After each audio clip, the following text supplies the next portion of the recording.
आप लोगों का हमारे YouTube channel math solution by Abhishek में स्वागत है। तो आज के इस वीडियो में हम देखेंगे कि परिमेय संख्याओं के गुणा के लिए संक्रिया का प्रगुण क्या क्या होता है। तो ये देखिए, पहला प्रगुण होता है संवरक प्रगुण। यानी इसमें देखिए पहला क्या होगा, प्रगुण जो होगा वो क्या होगा कि यदि कोई संख्या मान लीजिए P और Q है और कोई संख्या R और S है, कोई दो परिमेय संख्याएँ हैं, तो उनका अगर गुणनफल करते हैं तो वो भी परिमेय संख्या होगा। जैसे एग्जाम्पल में देख लेते हैं।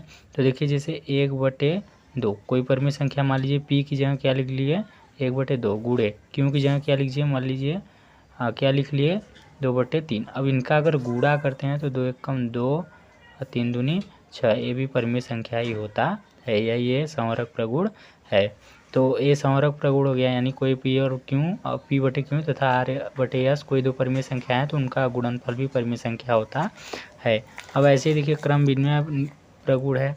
तो क्रम विनिमय प्रगुण में क्या होता है, यदि कोई P/Q यानी यदि P/Q तथा R/S कोई दो परिमेय संख्याएं हैं तो उनका अगर P/Q और गुणा R/S करते हैं और इसके क्या करते हैं, क्रम विनिमय का मतलब होता है क्रम, और विनिमय मतलब बदल देना, क्रम को बदल देना, क्रम को बदल देना। क्रम को बदलने पर भी यानी वही आंसर आता है, यानी ये दोनों बराबर होता है। जैसे 1/2 का गुणा कर दें हम अगर 3/2 में, अब अगर बराबर 3/2 देखिए यहाँ पर दूसरे नंबर पे, इसको अगर पहले नंबर पे लिख दें और 1/2 को दूसरे नंबर पर, क्रम को क्या कर दिए, बदल दिए।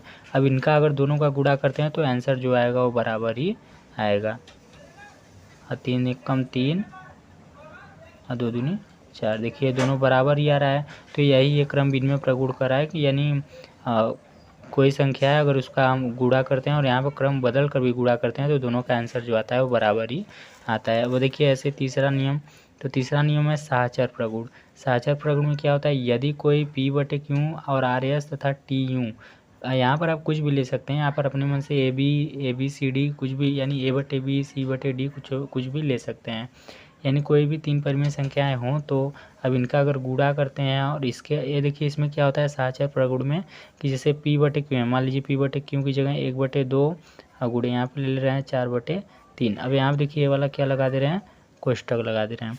कोष्ठक लगाने पर बाद इसमें क्या करते हैं, एक और संख्या ले लेते हैं, मान लीजिए 3/2। अब बराबर यहाँ पर भी वही संख्या ले लेते हैं 1/2 और गुणे 4/3 और गुणे 3/2। तो इसमें क्या होता है, देखिए कोष्ठक यहाँ लगा है और यहाँ हम कोष्ठक क्या कर देते हैं, यहाँ पर लगा देते हैं। तो यहाँ पर कोष्ठक लगा देंगे। अब इन दोनों का अगर गुणा करते हैं तो इन दोनों पे कोई फर्क नहीं पड़ेगा। यहाँ देखिए 3/2 बाहर है कोष्ठक से, यहाँ पर 1/2 बाहर है। तो यानी यही कोष्ठक को अगर हम बराबर बदल देते हैं तब पर भी हमारा जो आंसर आएगा वो बराबर ही आएगा। देखिए 4 एकम 4 और 3 दूनी 6, पहले कोष्ठक वाला हल होता है और फिर इधर क्या बचा 3/2 बराबर, यहाँ पे क्या बचा 1/2 और गुणे यहाँ पर क्या हो गया 4 3 12 और बटे 3 दूनी 6। तो कितना आ जाएगा, देखिए 4 3 12 और बटे 6 दूनी 12 आ जाएगा।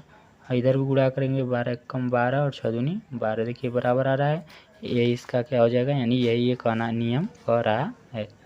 अब वितरण प्रगुण, वितरण प्रगुण में क्या होता है, यदि कोई संख्या P/Q R/S तथा T/U तीन परिमेय संख्याएं हों तो अगर इनका हम गुणा, यानी इसका अगर हम गुणा करते हैं या इन दोनों को जोड़ के फिर इनका गुणा करते हैं, जैसे यहाँ पे देखिए 1/3 ले रहे हैं गुणा, अब इसका कर दे रहे हैं गुणा, मान लीजिए यहाँ पर 2/3 और प्लस 3/2, इसमें गुणा करते हैं। अब देखिए इसको हम क्या करते हैं, इसका गुणा करेंगे तब पर भी वही आंसर आएगा। अब इसका एक और तरीका है कि 1/3 का गुणा एक बार 2/3 के साथ, 1/3 का गुणा एक बार 2/3 के साथ, यानी इसका गुणा एक बार इसके साथ, प्लस है प्लस लगा देंगे, फिर 1/3 का गुणा एक बार इसके साथ, गुणा 3/2 के साथ। यानी एक तरह से ऐसे होता है जैसे 2 3 यहाँ पे 4 का हम गुणा करते हैं तो 4 का एक बार 3 के साथ गुणा करते हैं, फिर 4 का एक बार 2 के साथ गुणा करते हैं, वैसे ये भी है।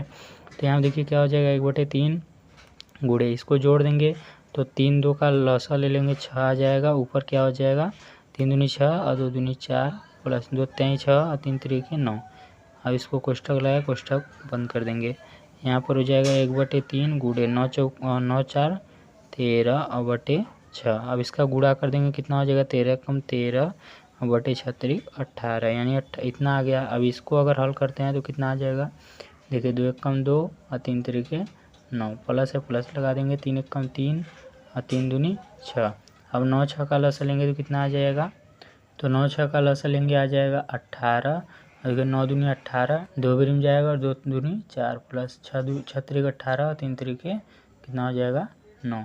अब देखिए ऊपर क्या आ जाएगा, 9 4 13 और बटे नीचे 18। देखिए वो दोनों बराबर आ गए, यहाँ पर भी 13 बटे 18 और यहाँ पर भी 13 बटे 18। तो ये हमें 4 प्रगुण जानना था। तो चलिए आज के लिए बस इतना ही, अब मिलते हैं अपने नेक्स्ट वीडियो में।